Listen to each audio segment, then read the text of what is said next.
What makes a person of interest? Coach Micheal Burt cuts to the chase, interviewing some of the biggest names in the world. How do they think? What makes them tick? What are their thought processes? And how they became a person of interest. Hey guys, I'm Coach Micheal Burt, the Super Coach, and I believe everybody needs a good coach in their life. I believe a good coach can change your life. I also believe in becoming a person of interest. I also believe in becoming a must-have versus a nice-to-have. So over the last 15 years, I've been privileged to spend time with some of the top thought leaders, motivators, industry experts, and just a few weeks ago, a person on my team came to me and said, "Do you know Glenn Lundy?" And I'm like, that name sounds familiar, Glenn Lundy. And he's like, "Yeah, man, Rise and Grind podcast. You know, he's big in automotive industry." And I began to look at his work only to find out that he had a podcast that he does every morning at 5:30. And I'm thinking, this dude's crazy. He's crazy. But I love it because he's committed. And so I've been watching his videos. I've been looking at his website. I'm going to be privileged to speak at his Rise and Grind conference in Orlando, Florida, which is going to be incredible. You're going to need to be there because, man, the people that are going to be there is going to change your life. So Glenn Lundy, longtime GM for the Dan Cumming Automotive Dealership, put out 1,000+ cars a month, father of 7. Yes, sir. I got my hands full with one, brother. Host of the Rise and Grind podcast, created the Rise and Grind brand, professional speaker, auto industry leader. And it says here that he attended GrowthCon 2 in the premier section. So means he didn't pay $497 for those tickets. No, So no, I did not. About his stuff. So Glenn, welcome to Person of Interest. Hey, man, I appreciate that. That was an incredible intro there, man. You got me all smiley and pumped up. I really appreciate that. It's an honor to be here. Well, one of my favorite definitions of power is a means or source for supplying energy, and you can't pour from an empty cup. So I appreciate the fact that you get up every day, you do your Rise and Grind, you start people off at 5:30. So let's go back to how you transition, because you're a person of interest. I was talking to somebody just the other day, very, very famous in the car industry, and totally unrelated from you and I talking, and she was talking about your conference. And I said, "Oh, yeah, man, I'm speaking at Rise and Grind." So she was telling me about you. How did you make this transition? When did you know, first, that you were becoming a person of interest in the auto industry?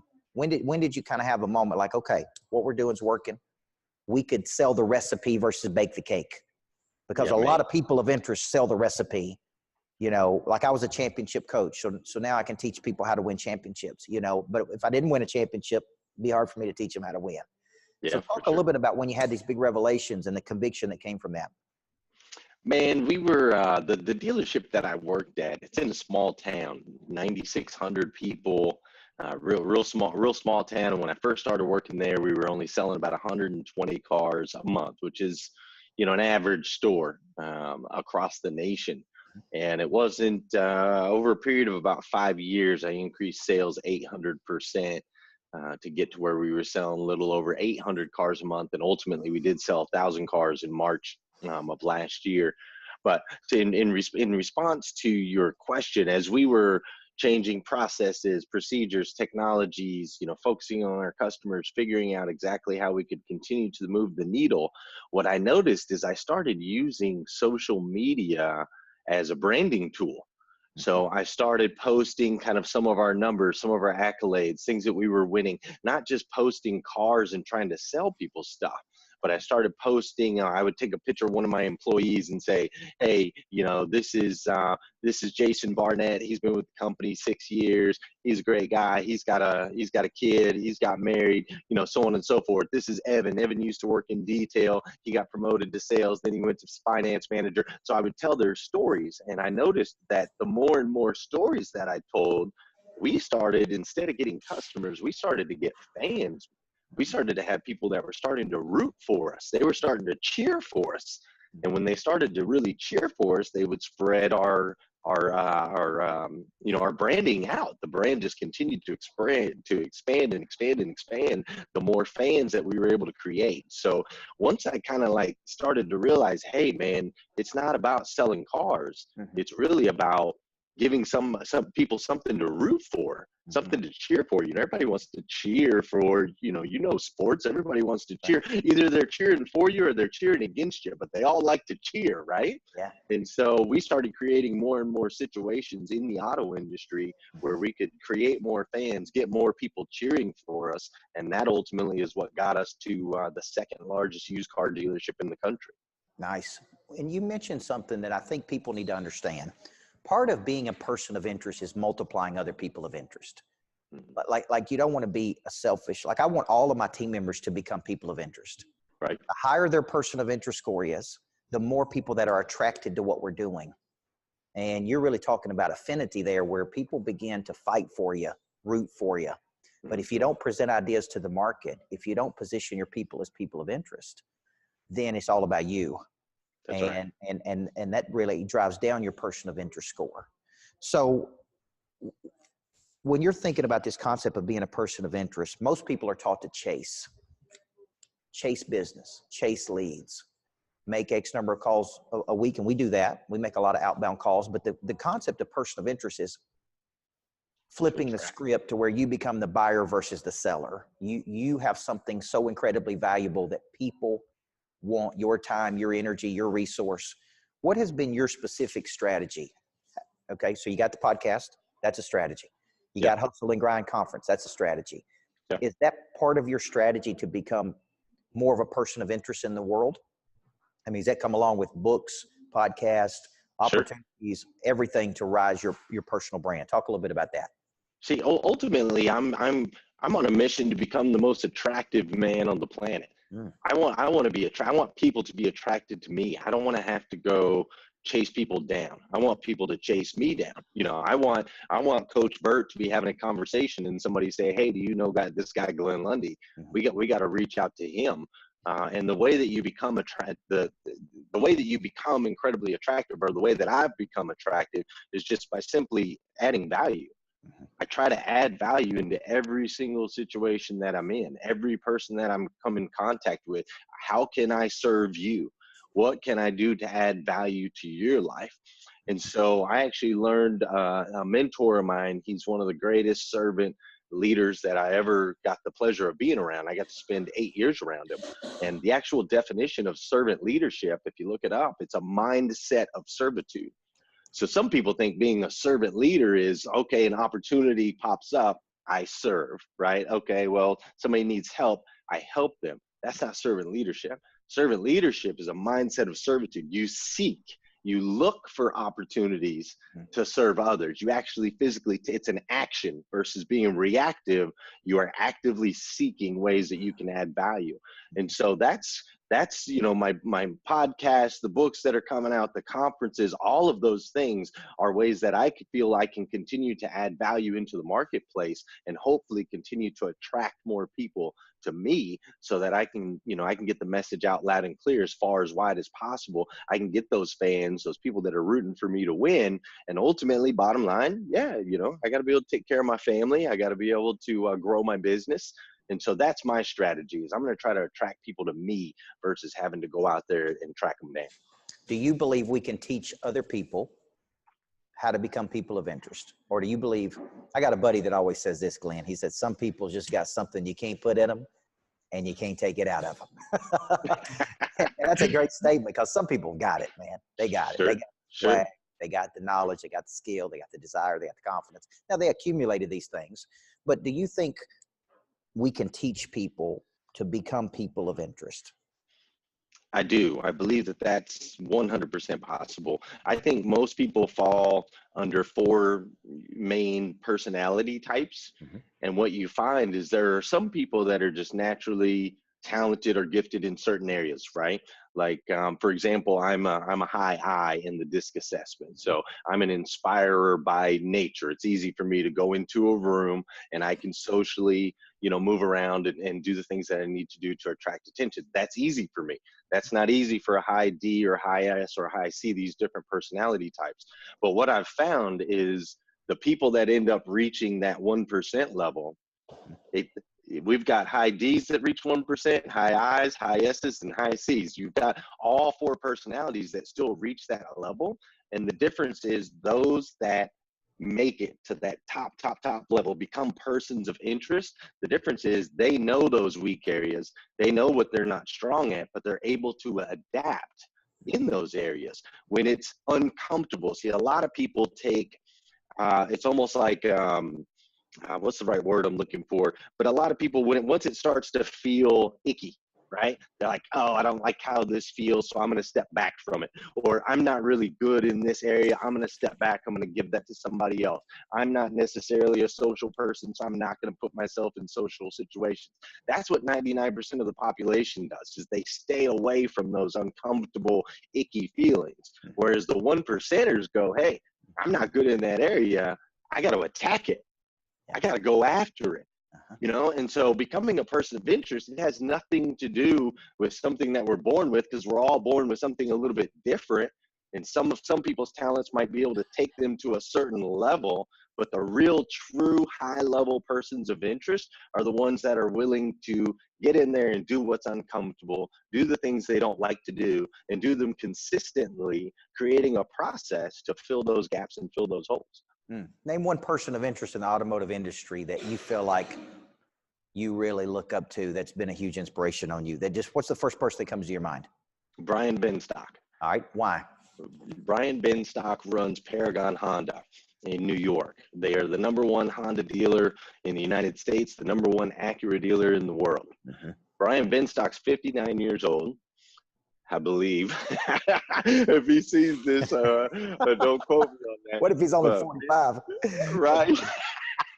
No, Brian Benstock's, he's 59 years old. He's been in the auto industry forever. He's got plenty of money, right? He's got plenty of money. He doesn't have to get up and go to work every day, but yet the guy puts in the work day in and day out to learn and constantly modify like technology. He's the most technologically advanced human being that I know that is in my circle, but yet he's 59. He's not supposed to be, right? Like he's supposed to be, oh, I'm not into technology, so on and so forth. He took his dealership. He saw a problem in the Manhattan area with people spending too much time in service departments and not wanting to go there. And he contacted Google and created something with Google where now people can go on their phone. They can go on their phone and schedule an oil change while they sleep. And his staff will come pick up your car, bring it to the dealership. You don't even know it's gone. By the time you wake up in the morning, your car's right back there in the driveway. So Brian Benstock by far he didn't grow up millennial. He didn't grow up technology, but yet he knows those are his weak points. So he studies constantly and is finding new ways to innovate. And it's made him #1 in the world in Acura, #1 in the world. So he's my guy for sure. Well, you said something that people of interest do. A, they get incredible results. You're going to become known for something in the world. The concept of being famous is just known, renowned, celebrated. People know you. More people know you than you know them because you're creating something incredibly valuable in the world. But typically people of interest get serious results. They really separate themselves with the results they get. They also create something unique that solves a big problem. Going to service departments, as you know, is a big problem. Instead of saying, well, it's a big problem, he said, man, I'm going to solve this problem. That's right. I'm going to give you some ingredients of people of interest, and I want you to tell me what you think is the most important part. When I look at the whole person, I look at body, mind, heart, spirit, but I look at knowledge, skill, desire, confidence, likability, connectivity, deep networks. Out of those 7, which one do you think is the most important? Knowledge, skill, desire, confidence, networks. Likability, connectivity, networks. They're all important. But where do you think, if you said, man, you can only get a couple of these ingredients, which ones would you say you got to have these to be a POI? I'm going to go with desire, man. I think desire is #1. I mean, when I was interviewing guys, as we started to shift and grow in the dealership, one of the things that I did is I would take anybody whose resume, if you were in the car business and you sent me this resume that said, man, I got 10 years in the business, I was the top salesman, blah, blah, blah. I just throw that in the trash. I had no interest in that. Instead, I sat across from guys that were like, man, I'm on my last dollar.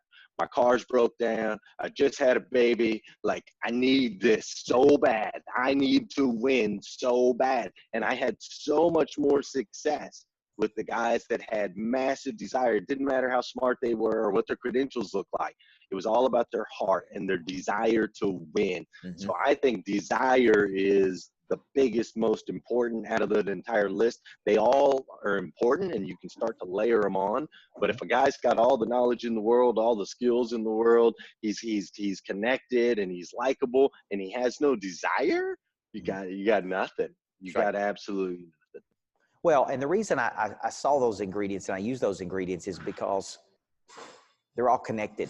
When you see big time people of interest, they have a version of all of those. Sure. And you're like, man, that dude got knowledge. He got skill. He doesn't have general knowledge. He's got specific knowledge. He doesn't have decent skills. He's got impeccable skills.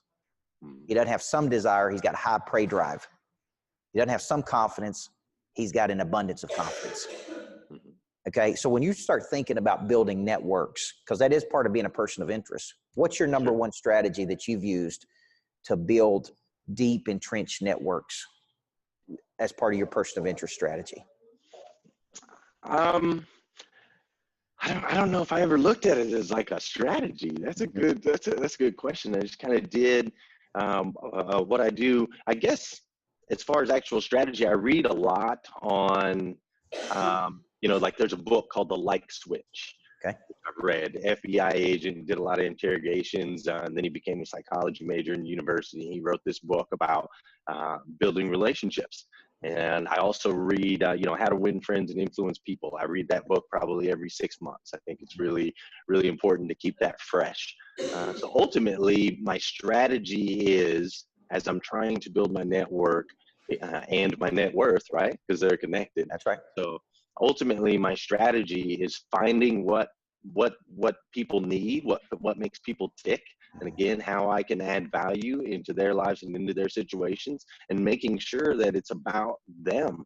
Like, so many people think that it's all about me. Like, the last person I care about is me. I'm always trying to, it's always about that other person, because we all live in our own little worlds, right?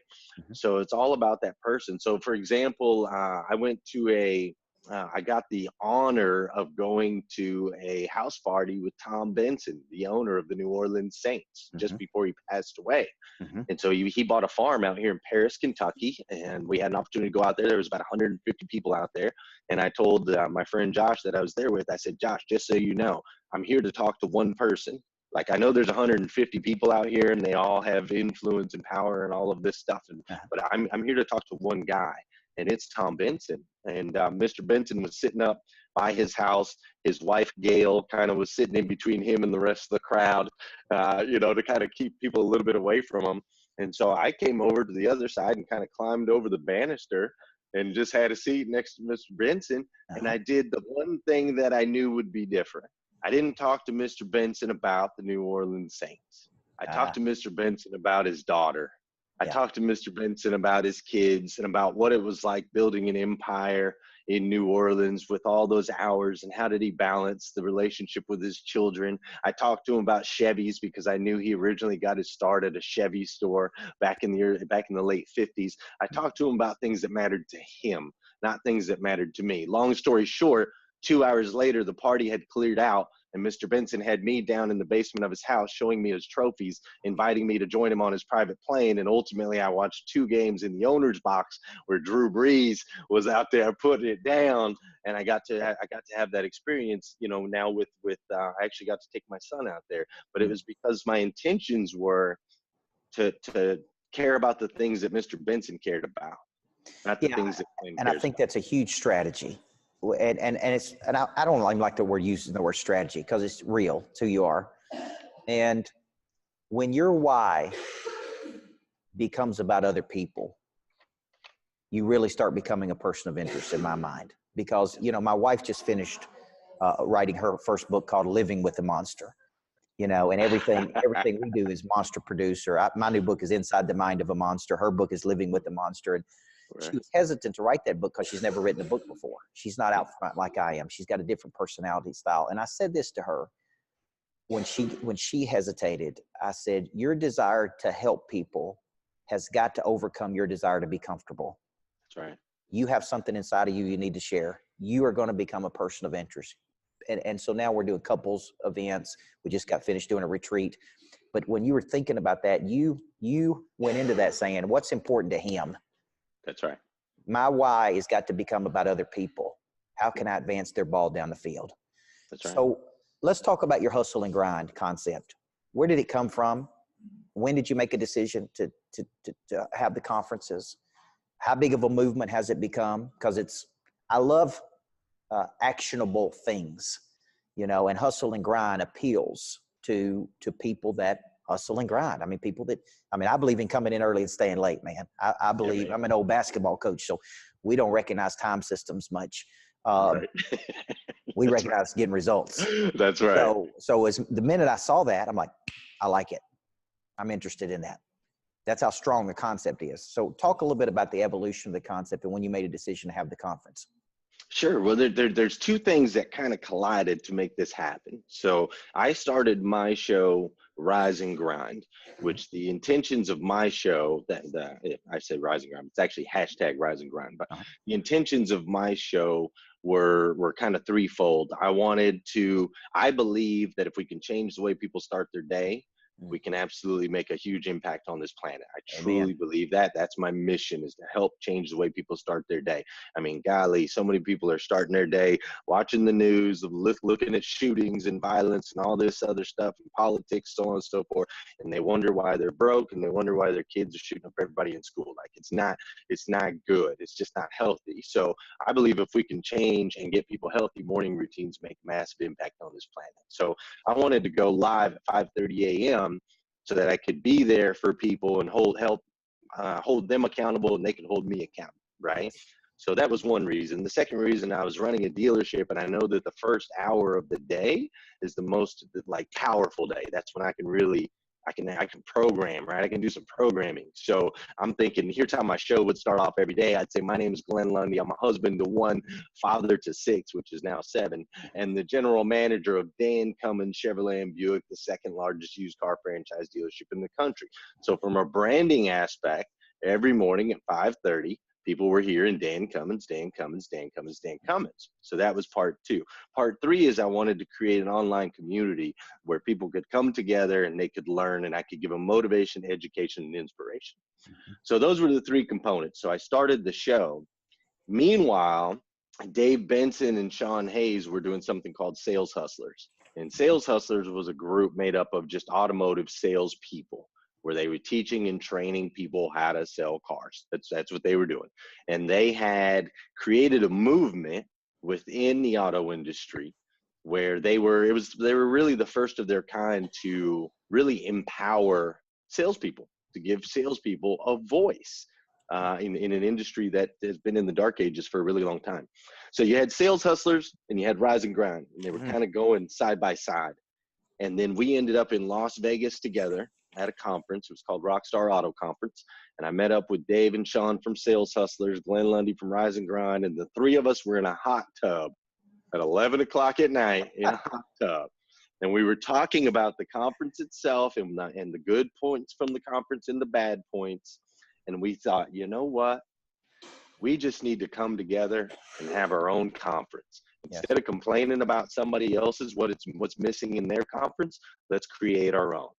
So that was March of last year, and in October of last year, we had our first Hustle and Grind conference in Orlando, Florida, with 450 people. Wow. We had 17 mansions that we rented, these hustle houses. People broke bread together, breakfast, lunch, dinner. We had incredible speakers. It was just a phenomenal experience, life-changing for me. Yeah. I met Eric Thomas, the #1 motivational speaker in the world, and him and I spent some time together. We're buddies now. I was on a call with him earlier today. And then so that's kind of how it happened. So you had Rise and Grind, you had one train, you had another train, and instead of competing, we decided, hey man, we're like-minded individuals and all we want to do is help the world. So let's combine and become more powerful together. And that's where Hustle and Grind comes from. Nice. And I'm so glad that you're now going to be a part of that. You're going to be a force, another monster to add to us in April. It's going to be incredible. Yeah. So you got this movement And that's so interesting about sitting there in that hot tub when you relax, processing that information, and just, I mean, that's when big things happen, man. When your neocortex gets involved and you're relaxed, you're thinking about it. I like what you said. Instead of complaining about the conferences, you just said, man, let's just do it. It takes a lot of guts. It takes a lot of guts to do these things because I want to host my own Monster Nation conference at some point, and I'm watching how all you guys do it. And I'm like, man, okay, here's how they're doing it. We got to get the monsters involved. We got to do that. Yeah, So man. give us a promo of the people that are going to be at this Hustle and Grind, because I want to push this thing. I want people to be down there. The lineup is going to be incredible. It's April 4th and 5th, right? Correct. Yeah. In Orlando, Florida. Give a little promo so we can get some folks there. Well, we've got Mr. Eric Thomas himself. He will be our main keynote. So Eric will be there, and he just brings absolute fire everywhere he goes. So Eric will be there. There's a wonderful woman by the name of Danelle Delgado who speaks all around the world. She has a book called I Choose Joy, and she will be there. I can't even. Any opportunity you get to be around Danelle, I highly suggest that you take it. She is a superhuman. Like, it's unbelievable what she's been able to do. She helps people build multi-million-dollar companies all over the world, and is just an incredible human being. So she'll be speaking. There's a man by the name of Shaka Dyson. Shaka Dyson is the #1 F&I trainer in the auto industry. He also does some work with Grant Cardone. He's on Grant Cardone's university. And Shaka, what I love about Shaka is he comes from humble beginnings. He comes from the streets. I believe he's had like 7 family members murdered in his lifetime. Like, he comes from the deep streets, but he's been able to pull himself and put himself in a position of power with class, with humility, loves God, loves people, and he's just incredible. And he speaks with absolute passion and fire, sweat just pouring off his head from the moment he steps on the stage. So Shaka Dyson will be there. And then Brian Benstock that I spoke of earlier is going to be there. Lisa Copeland is going to be there. Scott Simons and Liza from Valley Automotive. These are all just the #1 top experts in the automotive industry space and outside, as far as entrepreneurs building your online businesses. We've got a guy named Ryan. He calls himself Ryan Rhino Fitness, and he is a keto expert. Okay. So he's going to be speaking on, because we believe you got to take care of all 3 parts: mind, body, and spirit. So like I mentioned earlier, to me, it's not just about, even though we all tend to have a little bit of automotive background, I feel like you get the best results, not just training on job skills, but actually teaching people life skills. So the entire conference is built to teach people life skills in those 3 areas: mind, body, and spirit, as well as strategic ways to attack our businesses, our marriages, so on and so forth. It's fire, man. I can't explain it enough. And the price is ridiculous. You can get in for $297. Like, you don't get that anywhere else, man. Yeah, I'm going to get more than $297 worth of value during my time. That's a fact. There's no doubt about that. All right, you guys heard it. Glenn Lundy, superstar. Man, you got a great spirit about you. You got a great story, man. Thank you, man. Thank Father you. of 7, host the Rise and Grind podcast. You can hear that. And tell everybody where they can see your podcast every day. The easiest thing to do is just go to glennlundy.com, and that's Glenn with 2 N's, because I'm twice as nice. So glennlundy.com. If you go there, it'll lead you to everything. Lead you to my Facebook show, to my gear, to everything. Right. And $297 to get in on the tickets. Hustle and Grind. I'll be there. Eric Thomas, all the big time folks he just mentioned. And we're going to see you in Orlando, Florida in April 4th and 5th. It's going to be an incredible experience. So Glenn, thank you for joining me on Person of Interest. You are a POI in the world, big guy. And we appreciate everything that you're doing, and we're just honored to be part of what you got going on. Hey, I appreciate you so very much, man. Thank you. Can't wait to shake your hand and join the stage with you in April. It's going to be great. You got it, man. I'll see you then. All right. Take care.